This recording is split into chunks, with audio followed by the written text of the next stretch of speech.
please tell us who you are. My name's Sarah Collins and I'm a trade union activist. I work for the STUC, but I'm here in a personal capacity. I'm one of the founding members of the Radical Independence Campaign. And how did you get to be a founding member? Yeah, good question. I was never somebody who particularly was interested in independence. I was politically active during my student years in the Stop the War campaign. I became involved in kind of anti-austerity politics, became a trade union activist. I was a branch secretary for Unison. When the independence referendum was announced, there was a group of us who felt like the conversation wasn't really taking into account a lot of our views about social justice, about economic ownership and control, about democracy really. It seemed to be kind of presented that independence would be the status quo again, it would just be a continuation of what we'd had before, and that was a problem for us. So we had our initial conference here in the Radisson 7 years ago. It really was just a group of us in our early 20s primarily who started the campaign, had the conference as a launch just to see what happened. 700 people turned up that day, and it was clear that there was a lot of momentum, a lot of groundswell of people wanting something different from independence, wanting to say that actually this is about a change, it is about taking a risk, it is about a rupture with the politics that have gone before, and that we can't just have the same old status quo pro-business model for independence. We have to look at the fundamental questions over democracy, over our economy. So how would you like things, you'd like to start off the new country as, well, it wouldn't be a new, it's difficult to phrase that as a new country, but the new position of Scotland in its history from social justice rather than from an economic standpoint. Would that be a reasonable thing to say? Or just kind of flip the narrative about the economy, I suppose, about who owns and controls the economy and whose interests is it run at the moment, and flip it to it should be about workers, it should be about people who are more vulnerable in society that are part of the decision-making processes rather than it being for profit. Ultimately it's about people before profit and a kind of more radical anti-capitalist stance that Radical Independence is quite clear on that vision. One of my bugbears is that we measure society with numbers. Numbers are tricksy things. Yeah. You know, just because you've got a pile of money in the bank doesn't make you the nicest person in the world. Yeah. And it's the value that we place on the individual is how, that's a very personal thing I was just saying to you, I suppose. But when you go out into the street and you see someone who's homeless, who hasn't got enough money, all these kind of things, it hits me in the heart. Yeah. I don't know, is that where you're coming from? Yeah, so I'm a trade unionist first and foremost, so I believe in workers' democracy and industrial power, industrial muscle that workers can use. And I think that it is clear that we put a lot of value on statistics and how much people get paid at the top of society and not the actual value that they're doing in their jobs. If you look at the recent equal pay strike in Glasgow, the equal pay strike and campaign came about because 14,000 people felt that they were being undervalued for the work that they were doing. The work that they were doing, or still are doing, is primarily in care, cooking, cleaning, basically the actual fundamentals of what we need in our society, but there was no value placed, or little value placed on those jobs, which is why they were so underpaid. The statistics that the Scottish Government, or all governments use with GDP, or about employment rates, etc., don't tell the whole story at all. Scotland's got the highest employment rate it's ever had, certainly since the 1970s at the moment, but that doesn't tell the story that actually terms and conditions have got worse, that pay has got worse, that income inequality has risen in the country. It might look like a success story that you've not got lines and lines of people, you know, lining up outside the job centre, but those people are on 0 hours contracts, they're on unstable contracts, they're feeling insecure, they have to work 2-3 jobs just to make ends meet. Exactly, so the numbers don't tell the whole story at all. It has to be more about what our actual worth is and value is as a society and as a workforce as well. Yeah, and how we all feel about each other, isn't it? And how it feels to walk down the street and feel you're not threatened or you're not frightened. Yeah, absolutely. I mean, the whole kind of narrative of Scotland's this safe and equal place isn't necessarily true for an awful lot of people. It's well, not especially a welcoming you place. look at the land ownership here; it's quite out of kilter, isn't it? Yeah. So how many? It's a handful of people own most of it, isn't it? Yeah, I mean it's the same old kind of ruling class that have always been there, the aristocracy that have been around, and not just Scotland. Of course, you know, obviously they've tried the communist system; it didn't quite work. but we do need to have some system that evens things out a wee bit, doesn't it, and values people. But yeah, I lived in Switzerland for a long time, many years, and I don't know. You see, what always struck me about that society is that most people have got a bit of money in their pocket, so they can go and have a cup of coffee without worrying. They can buy their Wayne's, a bar of chocolate without worrying. They can, I can't quite. In Switzerland, they are very, very proud of a 3-pillar social services system, and indeed, when I was staying there, I was part of a family which came from a particular village, and if I had nothing, no food, no water, no shelter, if I crawled up the steps of the town hall there, they would have had to have dealt with me and given me the basics. It would be nice here, wouldn't it? Yeah, I mean it would, and it would be nice if that was actually publicly funded and resourced, but I don't think it's true that we have this completely divided society. It's divided between the haves and the have-nots, but there is still a sense of community and collectivism, particularly with people that are in lower paid jobs, that are classed as the unskilled in society when they're not unskilled at all. But that kind of collectivism and community is there. It's there through trade unions, it's there through community groups, it's there through campaigns like this where people actually do look out for each other. The poorest in our society give the most proportionately to charity. So it's not like we come from this selfish society that people are innately or naturally selfish. It's just that our public resources and services haven't been funded enough. In fact, they've been stripped of their funds and completely defunded, and that was an ideological decision from the government that the welfare state would be rolled back, would be privatised, would be outsourced, etc. And that's, I mean, if you do any of the polls, that's what people still want. They still want a well-funded education system, social security system, NHS, etc. The media and the government have caused division by blaming immigration, by blaming people that are scroungers, skivers, etc., when obviously if you look at our cabinet of government, they are the biggest scroungers and skivers. You give money in a social benefit like though it's the universal credit now, isn't it? Yeah. But that money goes straight back into the community around it. Yeah. I mean, it's a nonsense to say it costs anything. It doesn't cost a penny. Exactly. It just, if you help people to have a standard of living. Yeah. And I mean, if the government really wants to tackle poverty instead of all the hand-wringing and bemoaning poverty, you put wages in people's pockets and you make sure that your employers that you're holding up as these great employers in the country are paying at very, very least the living wage. It's scandalous that they're allowed to pay anything other than a wage that people can actually live on. But that's not going to come from the government because it's not actually in their interest. So it can only come from people using their kind of industrial strength, using their strength and collectivism as workers to force the employer, to force these concessions from the employer to give them proper wages that actually account for what they're doing, account for the time that they're spending away from their friends and family to build up our society to be this productive economy that the government wants it to be. Less than 1 in 4 Yes activists that I meet are young people. I go to Yes groups across the country and I see thousands of incredibly dedicated Radical Independence Conference, and give us a little rundown of that and your part in it. Well, I was talking about the failed state, and I was talking about we have the Conservative Party that says it wants to build a land of opportunity for all and build an American-style economy, and I said you cannot build a land of opportunity and 1 million children more living in a state of poverty. We have the highest rate of child mortality, we have increasing rates of poverty, we have food bank use in Scotland, which has been at the highest levels ever, and something needs to change. And I, for one, don't want to see a paler blue version of Westminster. I want to see something radically different taking place in Scotland, and I think that means we need to reach out to ordinary people out there who are full of despair, who are full of anger. And that vacuum, unfortunately, in Europe and in places like America has been filled by the likes of Donald Trump, by UKIP, by far-right parties. And I'm saying in Scotland we can present something different, and we can say to people that we can give you hope, we can give you an alternative future where Scotland will actually control its own destiny. And so, of course, today I've spoke about the justice system, I spoke about Catalonia.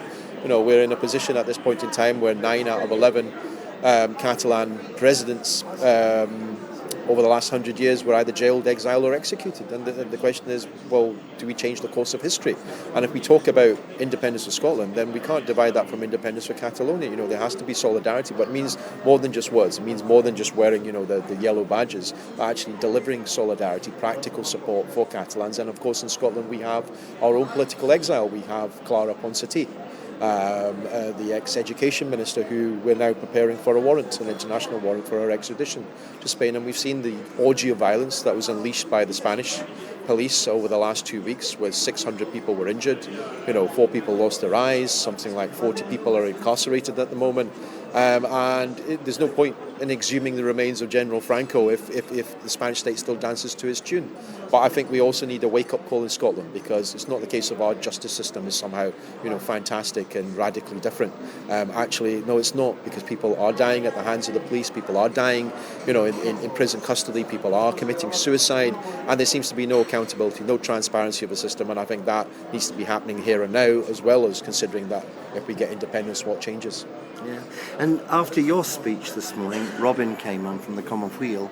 Now, he was rather cross about the way that independence seems to be going at the minute, and he said that we should individually take control of, we look in the room and we see it not being done, then it's our responsibility. How do you feel about the way that independence is progressing with all this awkward stuff down in Westminster, the Prime Minister, the Brexit? How do you think are we actually sailing towards with all the engines running on our little boat here, or are we going around in circus? I think we're rowing towards independence rather than engines running towards. So we're rowing towards independence, and it's a difficulty. But I mean, on one level, it's each and everything that Westminster does is another box text in the exercise of moving towards independence. I can accept the frustration that thousands, if not hundreds of thousands, of people in Scotland have at the pace of which we're moving towards independence. But as far as I'm concerned, I mean, I would agree with Nicola. This time we need to win. And I believe we need to win with a substantial majority, so it shuts down the debate forever. I'm not happy with the 51%. There's no reason why 3/4 of the people, if not more, in Scotland cannot be convinced that this is something that is in it for them, that their lives can change, it can change their children's future, it can actually, it's a once-in-a-lifetime opportunity. The Tories like to talk about it, said, you said it was a once-in-a-lifetime opportunity. So, well, I accept that. But it's very rare that twice in your lifetime you get the opportunity to change your children's future and actually make a real difference. And that is why we're going in the right direction. But I also believe that the independence movement needs to be independent, it needs to be radically different, and it needs to drive the politicians. Because politicians, with no disrespect, by their very nature are dictated to by the vote, by staying in power, by opinion polls, by trying to do the right thing or stay in the middle of the ground, whereas the power of the people is something that people can't resist. And if we have the power of that people, unleashed, it will drive that movement, which will mean that it's the people in Scotland that should be dictating what should be happening, and that needs to build as a movement, as it always has done in other countries. I mean, it's always pushed the politicians to take the right steps. So let's just finish on this little bit, because I've seen in the National this week that Nicola Sturgeon will speak at a rally in George Square in Glasgow next Saturday.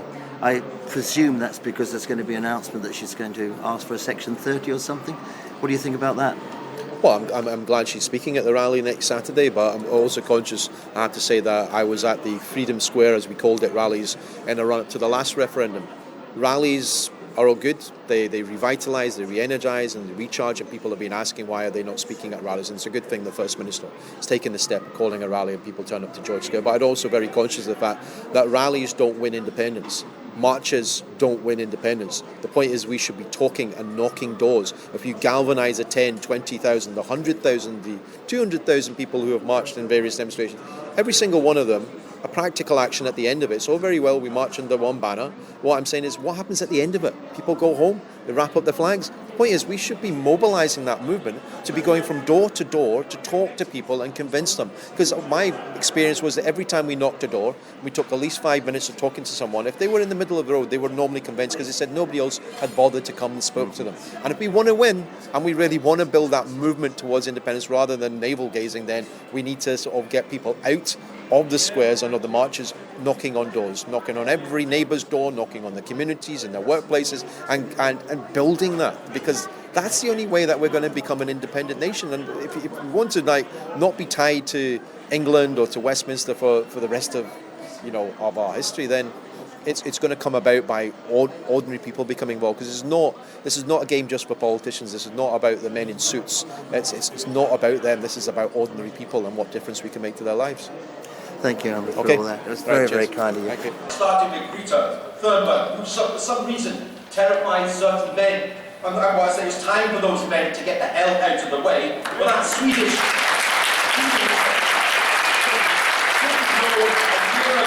when she led a solo protest outside her parliament that she would unleash a worldwide wave of climate strikes, and the millions of the young people taking to the streets show the power of resistance that is beyond Parliament and elections. We have seen the global anti-war movement. We have seen the Me Too movement. We have seen Extinction Rebellion, Occupy Wall Street, Black Lives Matter, and the Glasgow City Council workers who won their equal pay dispute, and so many other disputes that are taking place. Pessimism might be the prevailing mood, but since the dawn of civilization, we have seen the tyranny of empires, and history is littered with the ruin of such empires, and each ruin is a monument to the ability of mankind to fight back and to win and to overcome tyranny. We have to fight for independence, and doing so, we have to fight for a true alternative. Thank you.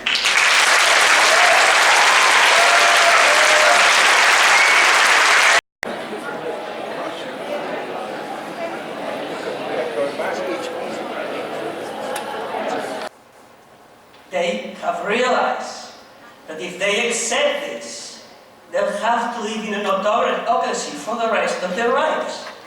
And they are not going to settle for that.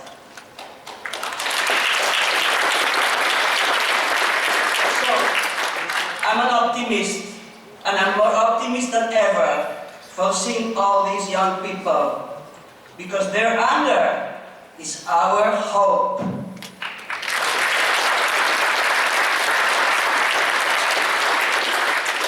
But it's not going to be easy.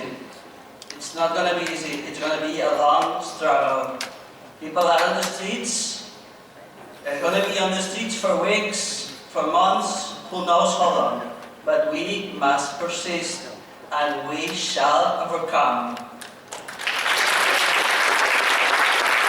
And what is the reaction of Erdogan Sanchez?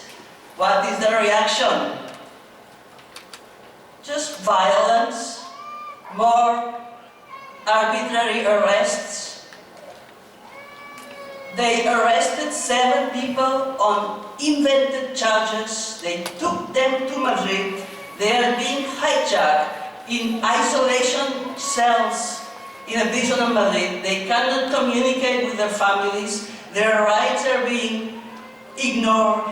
It's a total abuse of this type of law, and they fill their mouths with, "We're doing this because of the law." This is an outrage. The action of the police in Barcelona in the past days, you've seen it. You know, it's been the most vicious attack on people who were just expressing their democratic will. We have, like 40 new people arrested. Young people, very young people. Andrea, Xenia, Paula, they are 20-year-old girls in jail in Barcelona right now because they were in the demonstrations last week. We need to get them out.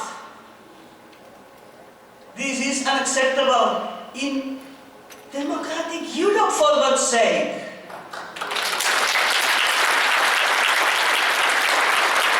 Defeated. The people united will never be defeated. The people united will never be defeated. The people.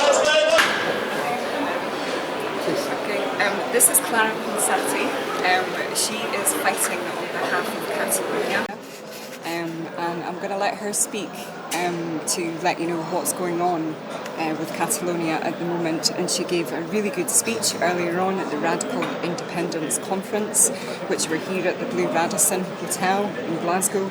So I'll let Clara speak and tell you what she's been up to and what she's got planned for the rest of today at the conference. Thank you. Well, I am here to speak about what's going on in Catalonia right now. A couple of weeks ago, the Supreme Court issued the sentences against the Catalan leaders that have been in prison for 2 years now, and the sentences add up to 100 years. They are sentences of 9, 10, 11, 12, and 13 years. So the reaction of the Catalan people upon these sentences has been of total outrage. There's been mobilizations and demonstrations in Barcelona and all over the place in Catalonia for the last 2 weeks. People are back to the independence struggle, and I'm here just to support them and to demand of all Democrats of Europe that they support us. Thank you. Can I just ask, how are you feeling? It's so sad, but Can I just ask, what do you feel within yourself with the power of speaking out? Do you feel that it's wielded power for you on behalf of Catalonia? By speaking out, by doing well, this I kind mean, of- I'm not a politician or a representative, but I think I have the obligation to speak out, and when I have an opportunity to speak to people and to tell them what's going on, I do. I guess- I feel very strongly about this, of course, as a victim myself. Yeah, how are you feeling about everything? It must be really hard to see what's going on. I interviewed Amma on a different television station a little while ago, and you were the prime subject of our conversation. And the international arrest warrant, have they put another one on you? Not yet. How are you feeling at St Andrews? Is it going well? St Andrews is a very nice place. You have to be next to it. I mean, the university is very good.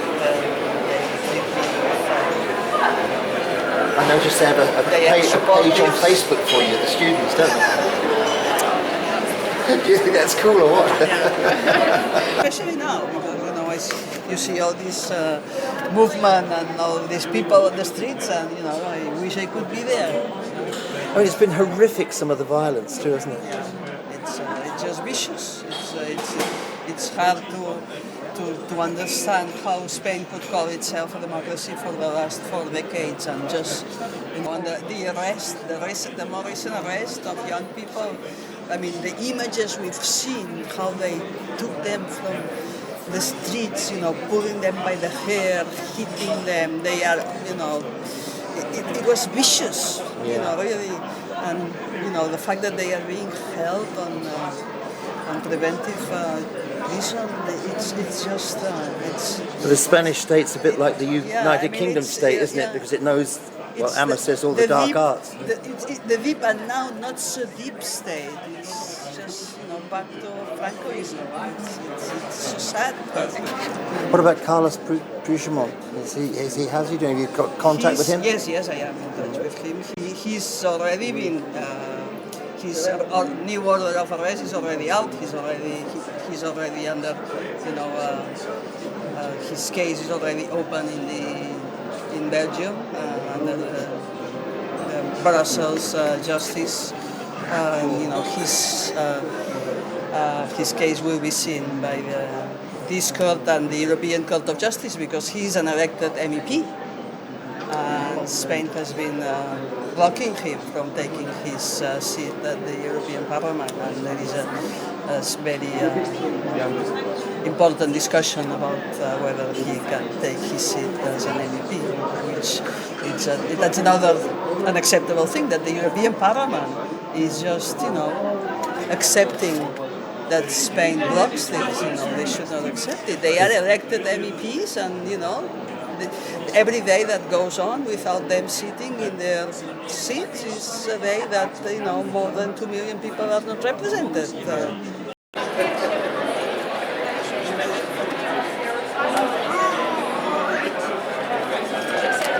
Okay, now the mess down where you live in Westminster, how's that going? A clustered burak, I think, is the appropriate expression. We're dealing with a man-child as Prime Minister, who would sell his granny for a tanner, which I think I was quoted as saying in Hansard the other day. We'll know in the next couple of days. I think it's almost certain that a general election is now inevitable. It's how we all get there. I suppose people get confused by all the different things Jeremy Corbyn says, and he wants this little bit and this little increment, and I think people get rather fed up with all that stuff. Yeah, but we're dealing with a Prime Minister who doesn't comply with the normal rules. And you know, he is, as I said earlier, a man-child. So we have to be careful that we have a general election in the proper terms, and that there's no funny business going on in terms of Brexit or pulling out of the EU with no deal. So we just have to be very careful of that. But I'm convinced the general election's coming, and I think that we need to make sure everybody's out campaigning. Okay, so I know you're in a hurry. So the last thing, how are we doing with the Scottish independence, which is what our station's really interested in? Yes. How are we doing with Scottish independence? Well, I think that we're seeing a number of movements. I think that what is fascinated me last night was the meetings we had with EU nationals, who just are bewildered by the fact that they're having to pay the state to maintain the rights that they already have. And I think that that's a key part of the electorate the last time, who stayed out of the independence campaign, now desperate to see Scottish independence, to see Scotland take its place back in Europe and the rest of the world. Thank you very much, Chris. Thank you. Thanks Hope very we much, meet Liz. again very soon. Thank you. All Good the luck. best. Our own Scottish Green New Deal, and the most obvious reason was to play our part in tackling climate break. Hi, I'm Sarah Louise, and this is SPVR, and today we've got Robin McAlpine and Jason, and both Jason's from the Commonweal, and Robin McAlpine is Director of Commonweal. Director of Commonweal, and we're going to talk to you a little bit about what Commonweal is, and we'll come back to Robin. And we'll discuss a little bit about why he's here at the Radical Independence Conference, which he made a really great speech earlier on, which was fab. We'll talk to you first a little bit, Jason, about what the Commonweal actually is. Okay, so Commonweal. Just for people who don't know. Yeah. Present day Commonweal basically looks like there's two parts. There's the activism and the kind of getting out to talk to people, letting people know what we do. The backbone of that is policy work, essentially, which is the input of thousands of professionals over the last 5-6 years, resulting in papers being published, which are alternative ways of doing the economy, banking. The current big one on the table is the Green New Deal, which we're launching on the 9th of November at the Arches in Glasgow. So attending the RIC conference today gives us a chance to let people know who we are, what's driving us and where we're trying to get to. So the Green New Deal has been the first fully costed plan to reach carbon neutrality in Scotland. I believe it's one of the first in the world that's been so explicitly laid out in terms of what the practicalities are. Over and above the Commonweal itself, there's a common space which is journalism, day-to-day, kind of news briefings without the nonsense kind of stuff. So yeah, it's just a lot of guys like myself that are working at the forefront to introduce people to the concept and the idea of Commonweal. Over and above that, there's a lot of guys much cleverer than me that are working on policy and all of that kind of stuff. So we've got a really good mix of activism, professionalism going on with a view to carving out what potential Scotland could look like. Okay. And can I ask you briefly, what is it that brought you to the Commonweal? Common sense. Common sense. Common sense. Yeah, that sounds like common sense to me. Yeah, everything we do there is policy neutral, so we actually don't care who's in government, as long as they're adopting a fairer society. I've got 5 kids, so I would be wasting my time if I didn't. If I was solely party politics. Don't get me wrong, I'm involved to some degree with the political story just now, but it's not very satisfying. This is much more satisfying. This is people getting the job done rather than talking in an echo chamber. You know. Yeah. Okay. And now we'll move on to Robin McAlpine. Hi. Okay, so tell us a little bit about yourself, Robin, and how you became so radicalised, should I say, for the independence movement. Well, I mean, I grew up in a family that was quite radical, so right, okay. I was in. That's where it starts. It always starts there. So I was handing flowers to policemen at Faslane from childhood onwards. I marched for many things, and by the time I was 16, some of it was even consensual. I wasn't just being dragged by my parents. Okay. So I came from a background that was a kind of activist campaigning background, and they also always supported independence. So I grew up in an independence supporting family, way back in the 60s and the 70s. Both my parents were involved with the SNP. Do you think that makes a difference to your belief system? I mean, without going into the neuroscience of it, okay, but genuinely, the things that you experience early in your life shape you. And if you experience, for example, I was just thinking the other day how much I physically recoil at any cruelty to animals. Yes. And suddenly, where did it come from? It's because that was all I ever knew when I grew up. You don't hurt animals. So you learn and you adapt these things and they become normal. But what's so beautiful about the independence movement is there's lots of people who didn't grow up with it here. And it's been a movement, it's been a cause which has managed to take people who've been there for a long time and people who've been there for no time at all and bring them together, give them an opportunity to discuss the kind of world they want to live in, the kind of future they want to live in. So one of our key policy researchers reminds me from time to time, he actually voted no in 2014. Right, okay. He's seen the end of his ways now. But, a lot of them have. But, so no, I mean, this is one of the things which has been so nice about the independence movement is it hasn't been, we're sometimes portrayed as if it's some sort of cult, as if it's some sort of, it's not, it's diverse, it's wide, it's rich, it's a lot of people at different ages and levels of experience and beliefs. And that's one of the things that's been so nice about it. It's just a lot of people that believe we can just do it better ourselves. Right. And today we're at Radical Independence Campaign, so these are the people who believe that we can finally start to tackle things like poverty and gender inequality and all these massive social problems, that we can actually start to tackle that properly in an independence colony. And that's why these days are always so uplifting. Yeah. And as the chair of the Commonweal... Director, yeah. Sorry. That's okay. Do you what is your advice to people coming to the Commonweal in terms of, they clicked on the web and saw the Commonweal, what would you... Enjoy. So what we try to do, the key thing that we do is, we at the heart of it, we're a think tank. And so to be a think tank, credibility is key. So we put a lot of time into producing really solid, costed, properly prepared policy papers. This is, we were just sending off one to print last night, and it's a big and very complex Green New Deal proposal. But we always say those are the source documents. That's the piece of solid work that lies at the heart of it. It's the source of the idea.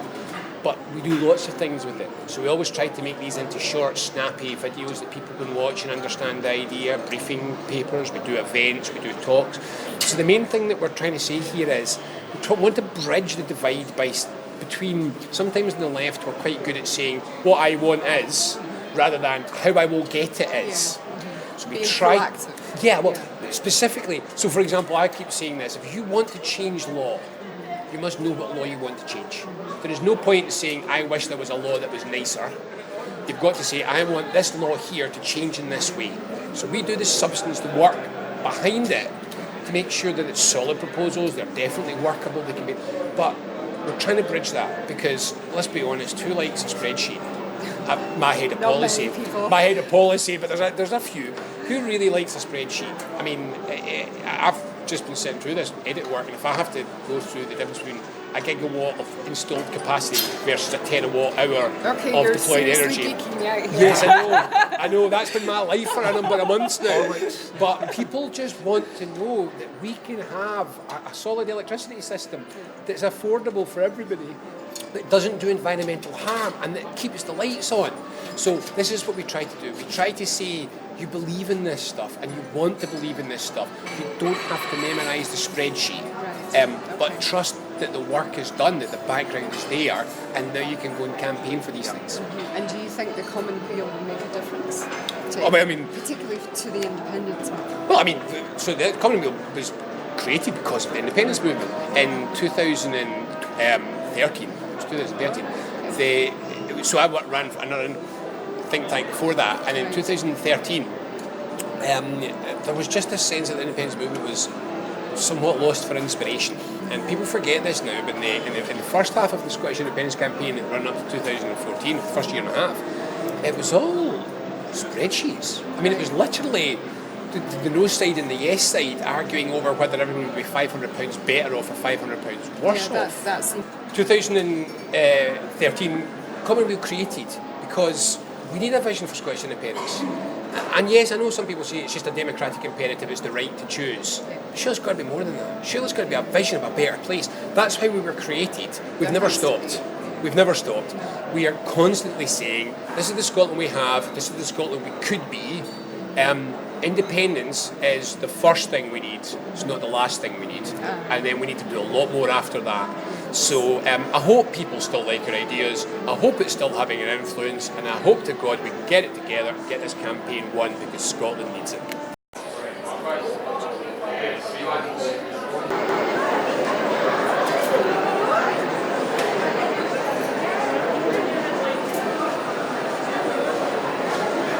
Hello, Ross Greer.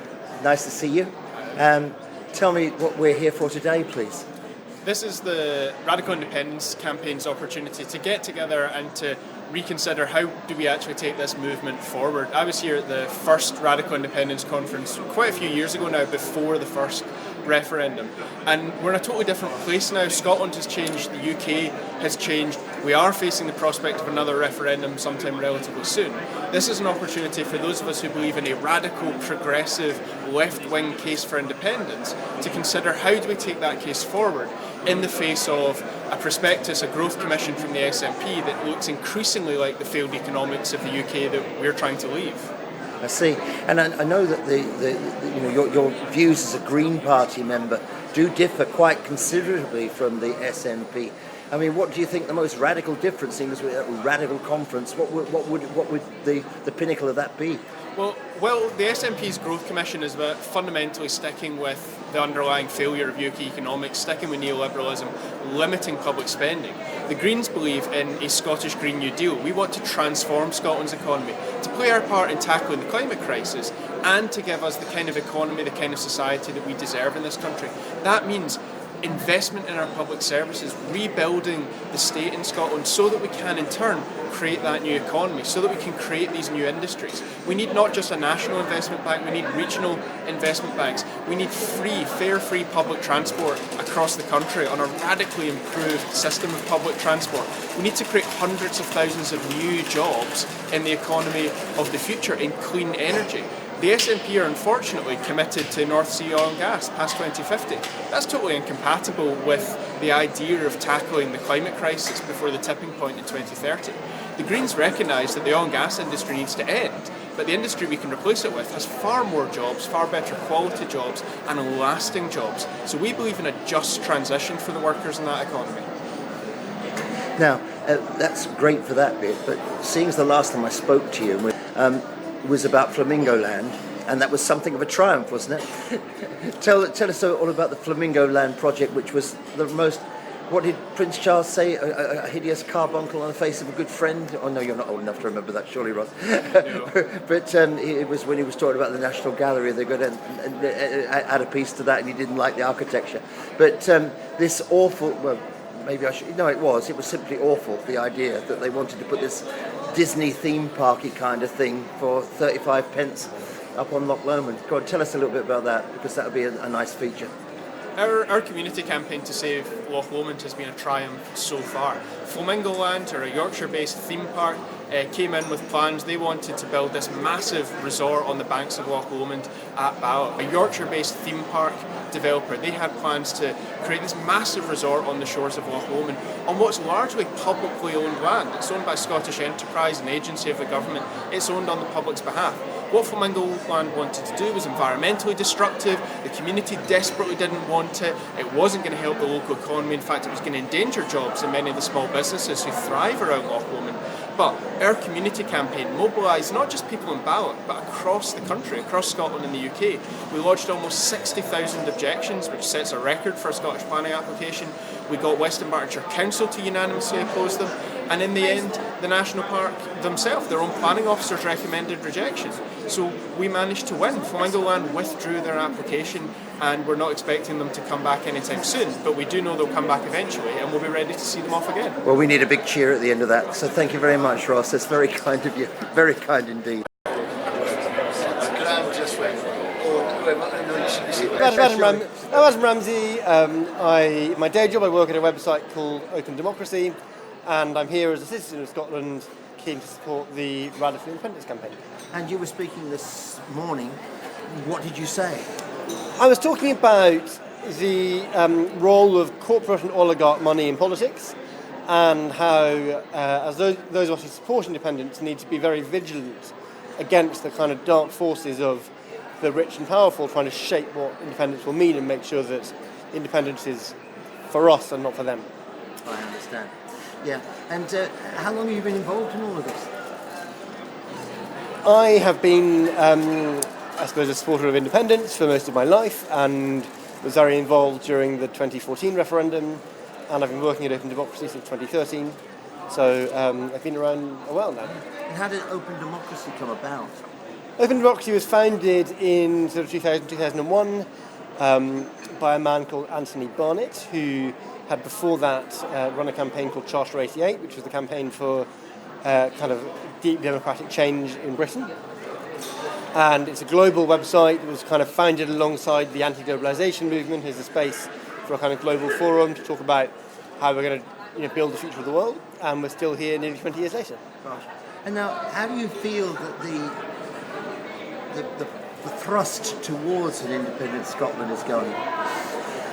I think that what happened during the 2014 referendum and in the couple of years running up to it is that people like the radical independence campaign we have here and others on the left of Scottish politics managed to shift what the idea of independence meant from a kind of staid, centrist vision about continuity with a different flag to a new and exciting and vibrant vision of founding a new country fit for the 21st century that focuses on social justice, environmental justice in the future.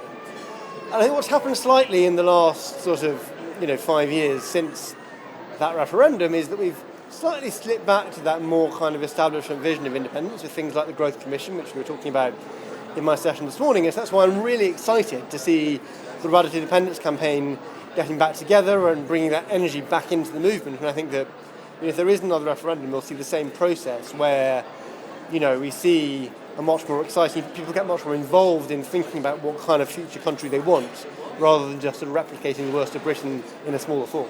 Because it's surely not just about money, is it? It's the way that we think here, the way we look after one another here, the way that we don't leave people behind here. I think that those qualities are universal human qualities, what people everywhere want. I think the question is what kind of state structure you have to allow for that. And the British state is not built to allow for us to look after each other. It's built to go and plunder countries over the world through the empire, and it's now in the middle of a massive identity crisis and being turned into the world's biggest money laundry. And the reason I support independence is I think that we want to get beyond that as much as we can and build our own modern democracy fit for the 21st century. And I think that people in England have the right to the same thing, but they're not going to get it through the British state. The path to the future of democracy in these islands is by breaking apart the British state, which is an old imperial construct designed by and for the ruling class. Is there anything else you'd like to say? Just that I'm really excited to be at the Radical Independence Conference. There's so many great people here, and I'm looking forward to working with them for a just and democratic Scotland. You're a very, very well-known figure within Scotland, within the independence movement. We've been at the Radical Independence Day today. I wasn't able to record your session, unfortunately, but maybe you could give us a little bit of an idea of what you said today. Sure. Well, this is a really interesting conference because actually the scale of numbers, when you call these things, you never know who's going to turn up. And we've had lots of marches this year, so was there fatigue? And, Brexit. And over 500 people, and from all over Scotland, talked to people from north, south, east, west. Very interesting cross-section from all bits of the radical movement. A lot of SNP members. So a real hunger still to discuss strategy. And that's really what this conference is about. Where do we go next? We've had all the big marches. What's going to happen next? And my session was really about precisely that. What do we do next? And I think anybody who's in the movement knows deep down there's an unease, there's a frustration. No one quite knows what the Scottish government, SNP government, is up to. A lot of talk from Nicola is going to be a referendum next year. Nobody thinks there's going to be a referendum next year. Nobody thinks that a Westminster government is going to give us a Section 30. So, Nicola's kind of positioning herself. So that's what we're talking about. Yeah, they kind of slapped down Chris McInerney's thing, didn't they? At the conference of the SNP the other week, attaching it to an election. I heard Tommy Sheridan also say, well, you've got, most other people put this on an election. We've got that situation where we've got, there is a definite, I feel it all the time, all the people I interview are saying, but on the other hand, there are lots of things that have to happen to make an independent country. So do you think that's what the SNP are up to? Well, I would be happy if I thought the SNP government was preparing, right? I mean, if you think you're going to have a referendum soon, and you think therefore you're going to have independence soon, then you should be working in the background. I mean, you're going to need a central bank. You'd be setting one up now. You'd be getting the people together. None of that's happening, and that's part of the frustration. There's a lot of shadow boxing, but the movement itself has done a lot of the marching. It wants something a bit harder. I'll tell you what's really being discussed was discussed in my session. I heard it from people speaking in the main plenary sessions. You hear it in every Yes group you go to. People are talking about, well, look at what they did in Catalonia, look at what they've done in Chile. Civil disobedience might be required if we're to push forward. Becoming more and more. And in fact, Leslie Rizek was saying that in her speech a few months ago, wasn't she? Like, nobody's rushing to throw bricks through windows. This is Scotland, where we take a long while to make up our minds, and people are very, people want to be serious.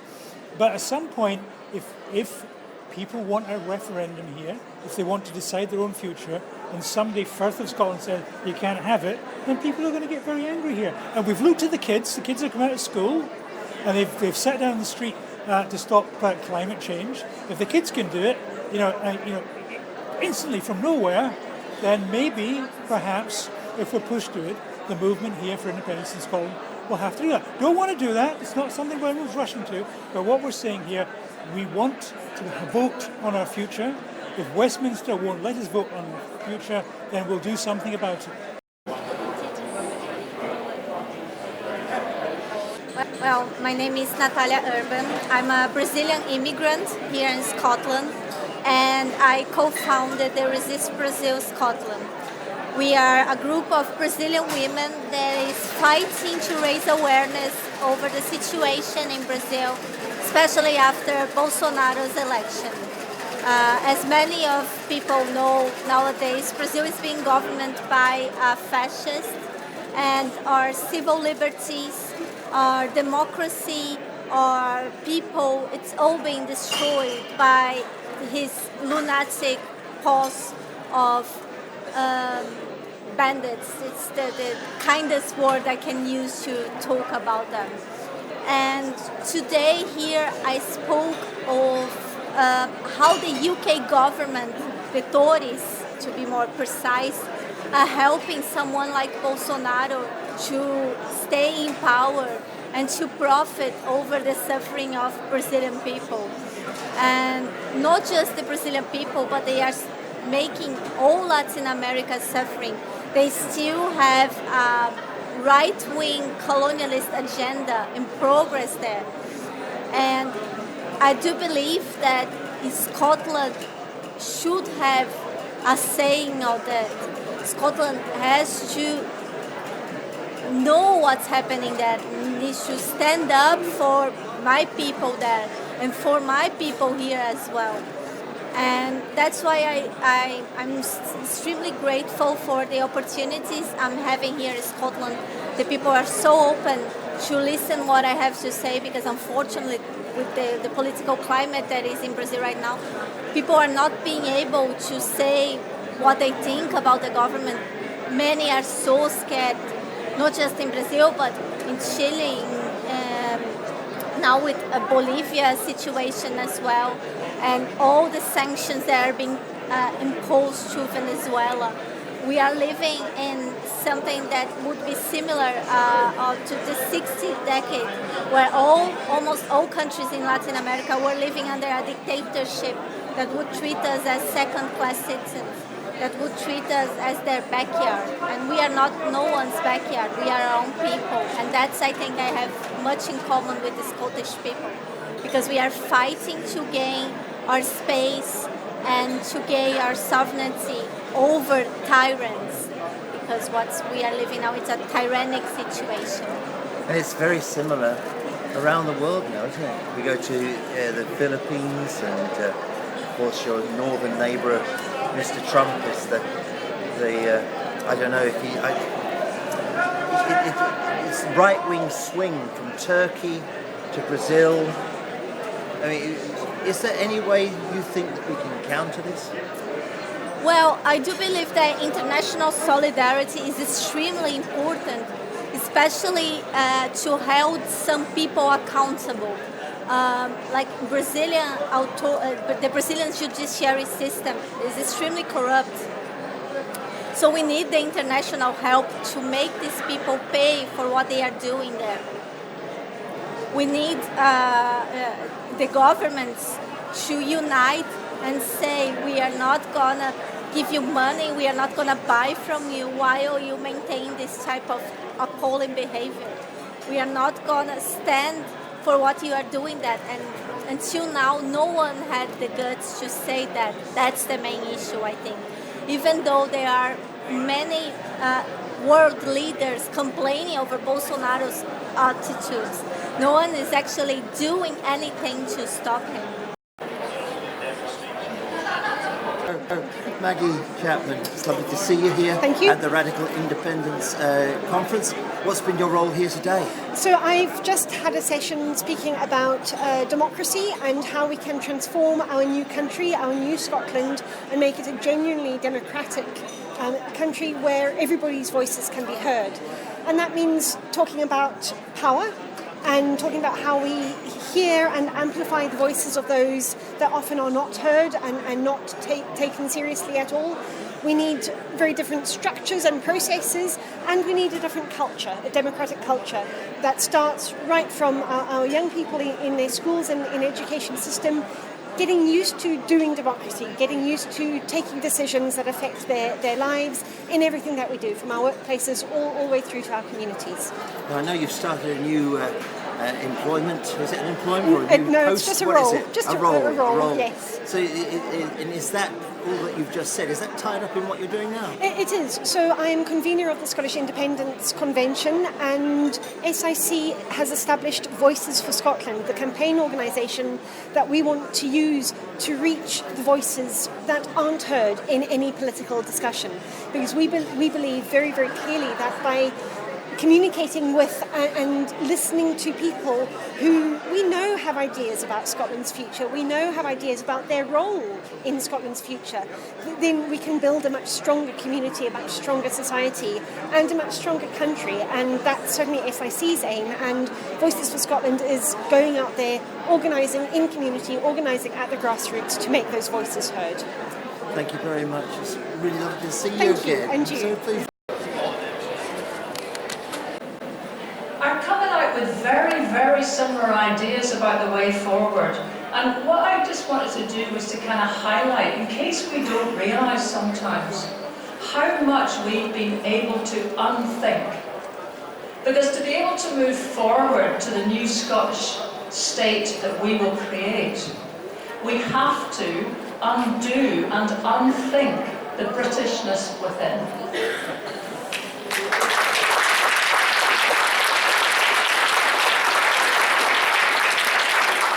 Now, unfortunately, no matter how hard you try, the pesky stuff's there. Unless you've spent a lot of time living in another country, or you've been fortunate enough to have people in your family who are from another civilization, let's get to it, then you really have a lot of British defaults. And all of us, in groups and individually, have been struggling to remove them. And you know, it's astonishing where we've got to, and it's worth saying. I see in all the time I've been banging on about things Nordic, because I've been lucky to spend some of my time in Nordic countries, and I've seen how people have begun to notice that the mainstream of Nordic society would be regarded as unbelievably left-wing here. And we need to keep reminding ourselves, unthinking British norms, they're not good enough for us to aspire to. They're not good enough for us to settle back into thinking we have just been a bit better than. We need to get our latitude, get our demography, get the potential of countries beside us who have been able to follow a different path. And I think we're beginning to think that way a lot, which is an extraordinary thing to have been able to do. Unthinking British norms, we can't get anywhere until we bucket the lot of them.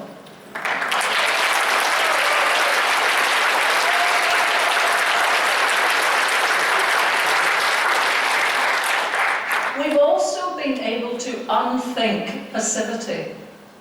Now, coming and living as we do in a feudal society, which only formally abolished feudalism in 2003. That is quite a blooming achievement. Because even if you country folk who have been in cities for generations, they came from the land and they understood the pecking order of Scotland. It was hierarchical, it was feudal, and the people who ran your lives were never your own folk. That is a formidable set of mind braces to be able to kind of unlock. Leslie, wonderful speech, and we've been at the Radical Independence Conference today. I couldn't film all of your speech, but maybe you'd give us a little précis of some of the salient points that you made. Well, I was trying to. We're Scots, we spent quite a bit of time sort of beating ourselves up for things that we haven't fully thought through, that we haven't been able to do. And I was trying to get people to just stand for a second and realise how far we've come, because unthinking a lot of previous norms is a massive first step. You can't walk through brick walls to a future, you have to dismantle them. And British thinking is sadly embedded in most of our outlooks because we were brought up here. So our ideas of top-downness feel natural. The idea of somebody distant that's better than us kind of running stuff, even though everything in our intellect tells us that's rubbish, there's an undertow that's pulling us back. Learnt silence, passivity, all these things come with being in a society that has never given a toss about any but the few movers and shakers. And, it could have been easy for us to have reproduced in our movement a British movement, excuse me. And what's really delighted me is seeing that we've actually created something very different. In a way, I was talking about a distributed yes movement. There's lots of bits in it, and I guess sometimes people sit and say, which bit is the real yes campaign? Which one should have primacy? And today I began to think, really our strength will be that we just don't try to enforce any grid on top of what's grown up organically. See, before you said that, and I listened very intently to that when you were because I was standing at the back, I had a little conversation with someone else here in this room here about how molecules join together. There's all these little molecules floating around the universe and they coalesce and suddenly you're standing there or whatever is a brick wall. So I think that's an interesting point that you make. There's another thing I'd like to sort of mention, because I actually love your videos that you've made of the nation. And I've had the fortune in my life to travel all over Europe and to have lived in other countries. And so I know that lovely feeling. Yeah, so, there's one thing about all these wonderful videos you've made of the nation and everything. And that is that yesterday I saw someone take the rubbish out of his car and plonk it on the floor and drive away.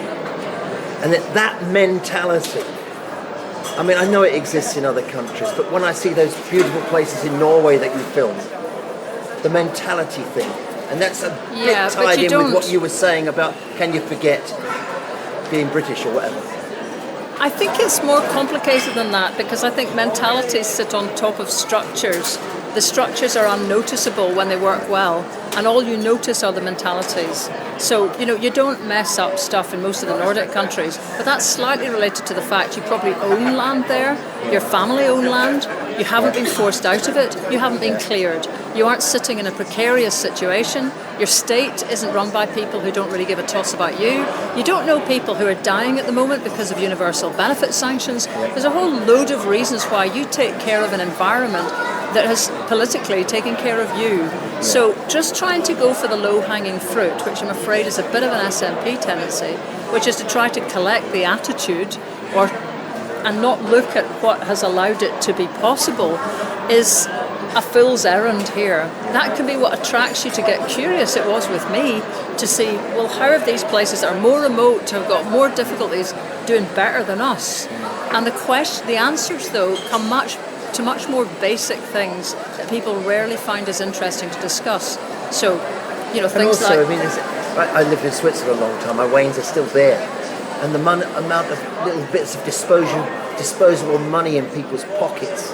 You don't see the poverty that you see around when you're chapping the doors here.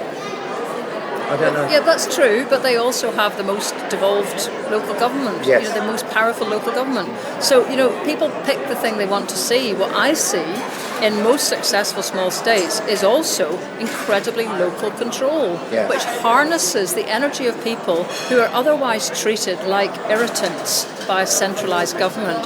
And I don't think until we get rid of a lot of that, we're sort of working with one hand behind our back with independence. And that idea of being small is something that I really do promote too, because when you've got a small town hall, 3,000 people they might look after, they know you, you know them, you pay your tax there, you know where it goes. If you need your social service, you go there, and they know you and they keep up with you. Well, and the thing is, when you've got truly local government, the participation rates are incredibly much higher. Yeah. Just to take Norway, they have 422 councils. We have 32 for the same population. They have 1 in 88 Norwegians stands for election. In Scotland, it's 1 in 2,071. Now people will just look at that and say, hey, Scots don't really care about their local communities. It's almost exactly the opposite. But anyway, so that's a lot of stuff that people are probably aware that I feel quite strongly about. But today what really interested me was the number of very constructive and quite disruptive suggestions there were about civil disobedience, potentially setting up another party, potentially using the movement to start to present a challenge to the electoral side of the independence campaign. And all of those things will now go away and think about. What do you see? That's fine. So, sir, who are you? My name's Ben Rapson. I'm the organiser of the Red Party of Scotland. And tell me, what is the Red Party of Scotland? We were a new political party that was founded in October of 2018, mainly made up of young people who were frustrated with the current state of the pro-independence left. I see. And why were you upset with it? Well, I'm going to be cautious with my words because there's still a lot of people in the existing parties that I love and are good comrades, but a lot of the parties that currently exist are more interested in selling newspapers than they are actually contesting elections for local people. So your organisation is a political party? Yes. And are you going to be able to contest the next, I don't know what elections you're standing for, the local elections or general election or for Holyrood or for... We're not quite sure about 2021 Holyrood elections yet, but our main focus will be on the council elections in 2022 because we think it's important to start from the bottom, encourage local people to stand in elections and then work your way up. All right. And so how are you doing for membership? Have you got a good few people with you? So we're in the sort of mid-teens, low 20s. We're still a very small organisation, but we haven't started any sort of mass recruitment drives. We've just been getting to grips with different bits of paperwork and just laying the foundations. And so what would be your core policy? Is it to get independence of Scotland? Is it to, I don't know, what is it? It's to achieve independent Scottish Socialist Republic. I see, a republic. And how does that fit in with, say, the Scottish Socialists are over that side, or maybe Tommy Sheridan's group? We agree on the broad swathes of policy. We have disagreement on strategy. As I said, we're not looking to sell papers on a Saturday. But I think that's why being at something like RIC is really important, because that actually brings us all around a table to focus on a common goal. We can have our disagreements here and there, but for now we can unite around independence. You see, I've got a pal, he sometimes helps me with this, and he says that in order for us to get independence, we should all join the SNP, just a temporary basis. You don't want to be in it forever, and that would just show the level of support for independence within Scotland. What do you think about that idea? I disagree. My dad's in the SNP. I know a lot of people that are in the SNP, but I think there will always be people in Scotland, people like my grandparents who aren't very comfortable with the SNP, have images of the SNP in the past, who, if the SNP equaled independence, they wouldn't consider voting for independence. I think it's good to have a broad range of voices in order to build a coalition of yes supporters rather than a single voice. And how do you think the independence overall is going? I think we're moving. I don't think we have a direction on where we're moving to at the moment. I think it's all up in the air because we keep working towards a referendum with a date that hasn't even been announced yet. So people are a bit unsure about what's going to happen. I'm quite unsure about what's going to happen. Maybe Nicola Sturgeon will pull out a referendum out of thin air, but with Bojo the clown in office, it doesn't look that likely. Well, of course, she's going to be in Freedom Square, George Square next weekend. Do you think she's probably going to make a big announcement there? I mean, I imagine that would be why it's happening. But what I would just say is I do think it's a little bit ironic that the organised independence movement that's very independent of the SNP and the national newspaper have been having marches for the last 2 years and she hasn't shown up at any of them. But now there's one done by NewsQuest, a media organisation, and she's going to turn up to that. Like, it just sort of tells you. Yeah, I don't know. I mean, there have been quite a few SNP guys turn up to marches that's to their I credit. think Keith Brown and Philippa Whitford and Paul John Swinney and Pete Wishart. I think trying to get my brain working. But ultimately, Nicola Sturgeon is the leader of our nation, the leader of Scotland. In many ways, she's seen as the leader of the independence movement. Like, she should have been here by now. She should be by our side as much as she possibly can. Her role is completely different, isn't it? I mean, she is the First Minister. And whether she likes it or not, whether anybody else likes it, she has to represent even the Tories in some way, shape or form, because that's her job. You see, Mike Russell, the Constitutional Affairs Secretary, talked about this to me, and how they want a proper gold standard of independence. So this is why they're going through all these different things. And of course, we do need a bank, we need a stock exchange, all these sort of things. So, I suppose all those bits and pieces, whoever is the leadership is going to have to build them, isn't it? So, yeah. What I would say about the gold standard and talk like that, and the talk that the independence movement must rise above the fray of British politics and be civil and stuff like that, is the British establishment, number 10 Downing Street, Boris Johnson, they're not playing by civil rules. If we hold ourselves to an extremely high standard and they're willing to play from an incredibly low standard, then we're not going to get anywhere fast because they're just going to keep on kicking us in the shins when we're trying to play a nice So what would you do? Would you go for what Chris McInerney said about using the next general election to be how we get our independence rather than wait for a Section 30? I think there are merits in his argument, right? I don't think it can. I think there are merits on both sides of that argument. For example, I understand the SNP leadership's case of saying we want to keep pushing for Plan A. If we give away Plan B straight away, then they just will never give us Plan A. I understand that argument, but at the same time, I understand Chris, who I don't agree with on quite a few things, and that argument's case that, hey, we need a Plan B because they're never going to give us Plan A. So I think it's a balancing act to say, personally, I think, as I said, if they're not going to play by the perfect rules, the perfect political rules that we are supposed to hold ourselves to, then what other option? Are we still going to be here in 20 years' time? And are we still going to be here in 20 years' time going, oh, well, maybe we'll just get a Section 30 order? We do need to look at alternative routes. And yeah, I don't think getting a majority of MPs is the best route, but if it's the only route, then you're going to have to look at it. Ideally, with those MPs getting over 50% of the vote. And one last thing that I will say on that, I think the best way, if you're going to go for that plan, as I said earlier, I don't think that the SNP can achieve that alone. I think what we would have to do is look to somewhere like Catalonia, where they have like a Together for Yes coalition. I think that's the sort of thing the independence movement should be looking at. Because we can't just The SNP can't just ask for our votes and then they don't achieve 50%, and that isn't the most democratic outcome. Create a Together for Yes coalition, get the entire Yes movement behind it, you'll hit over 50%, and then you have that democratic legitimacy that one side saying the other one wouldn't have. I'll make an advertisement too. So tell me what you're doing here today. You're observing or you participating? What are you up to? Bit of everything, really. One, I'm very interested in what's going on in the radical independence side, just to get a broader perspective than what we've had so far, I think, or what I've come across. But also, the Clacks Women for Indie podcast, we've been doing some recording, a little bit of interviewing here and there. You'll remember the last time we met, you gave us some tips on how to do that, so I've been using Were those. they any good? That's They the question. were very good, yes, they're very helpful.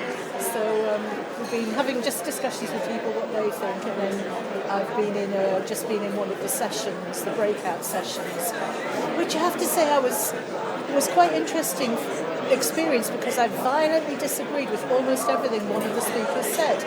So what did he say and what did you disagree with? Oh, well, he was talking, it was supposed to be a discussion on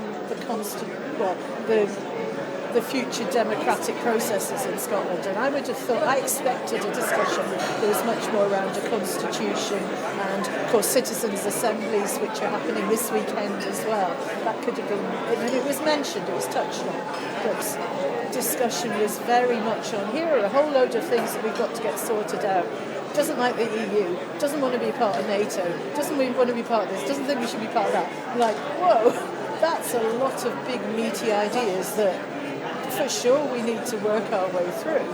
But there was quite a split in the audience as to whether those were things that an independent country would ask itself those questions afterwards, or should it be part of the debate around independence. And difficult to tell what the split in the room was, but there was certainly a few people who thought... See, it's actually a problem in the whole of politics now, isn't it? Because what really comes down to it is everybody wants their bit. Yes. And they're not prepared to come over the other side and take a bit of that. And then when you look at the way that the Labour Party in general micromanages, you go back to Gordon Brown's time, I mean, he wanted to check the temperature of your tea water, every fine fibre of the being. And that kind of thing that Jeremy Corbyn's doing, we'll do this first, and then we'll do that first, and we'll do that second, and we'll do it doesn't really, and you've got a whole pile of things, but the thing we've got to have is independence. Yeah, because that's what everything else flows from that. But what was quite interesting was a guy who's just come up from England today was saying, a great idea, what about republicanism? And I'm thinking, a federal Scotland, how long have we been talking about that? That ship has sailed. And you see, that's the fob-off we get from the Liberal Democrats as well, isn't it? I mean, things like that. But what I did think, though, is because I had quite a violent reaction, internally violent reaction to what he was saying, that's made me curious. I'm going to go and find out more about some of these things and see what it is that I so disagree with, because it might be that actually it's just I hadn't thought about it and maybe I just need to think some more. See, the bother with the EU, frankly, I'm on the side of the EU. I think we should be a part of it, and I think we should embrace it and we should make it better. But I've got a lot of reasons for saying those things, and I've got a lot of things that I would say if you disagree with me. But that's fine if you want to disagree with me, I don't mind. No, I agree. But it's the thing is, what I really strongly feel is that unless somebody says, look, here's the alternative, there isn't an alternative. World Trade Organization, I've said it ad nauseum times in various of these videos, is not an answer to that question. Absolutely. And if you just look at the first schedule of products they put in from the UK government, the first hit was beef, and the Americans objected, the Brazilians objected, the New Zealand people objected. So that's in a little knot for the next 6 or 7 years. We'll sort that one out with all the other stuff. And so, just like you have to earn some money, I have to earn some money. The country has to earn some money, and you do that by selling your stuff abroad. Yeah, and we're so scathing of Brexit, England wanting to separate itself off from the biggest market that there is. And the idea that we would separate ourselves off from the rest of the UK and the biggest market and just be out there on our own. I mean, apart from maybe Korea, I don't think there's any other countries that are completely cut off. It's not only the money. It's the cultural aspect and the drawing of people together. And heavens forbids we do not want another war. And when we met in Clackmannanshire, exactly what Keith Brown, a man who's been in the military, said. You know, try an absence of peace, if you will. Absolutely, and that's the bottom line with the EU. And one of the things that Jonathan said that I do know why I disagree with him, he said it's big countries treating small countries badly, and I thought, look at the way they treated Ireland. Look at the way they're supporting Ireland, backing Ireland. Ireland right now Wouldn't we have had that support in these last 3 years? Wouldn't it have been wonderful? I mean, we just stretch this conversation a little bit more. Because, you know, you do hear, and I hear them because they speak to me, and sometimes I record them, they want UDI. And now I remember that from Rhodesia, which turned into Zimbabwe, which was Ian Smith and Harold Wilson. I'm old enough to remember the discussions and all that. But UDI, Unilateral Declaration of Independence. But the English state was just below us, and they've got all the guns and everything. Well, we may have their nuclear weapons stashed at Bassein, but we can't really drop those on them anyway. So, you see what's happened in Catalonia, and don't think it wouldn't happen here. Well, and that's the precious thing for us, is that we're trying to achieve our independence without a single shot being fired. And I think the minute it descends into any kind of violence, and I'm discounting an egg being thrown at somebody 4 years ago, any kind of violence, and that puts us on, that we lose all the moral high ground. And really, we're trying to be the kind of country that negotiates its way because it's got good reason and it's got the people behind it. So I completely get we have to be internationally recognised, and I get that the best way to do that is a referendum. And I think I'm really interested to see what next weekend's event in Glasgow is going to be like, because it's quite significant. It's the first one Nicola's come and spoken at. They're using the hashtag IndieRev20. Our own Scottish Green New Deal, and the most obvious reason was to play our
Thank you.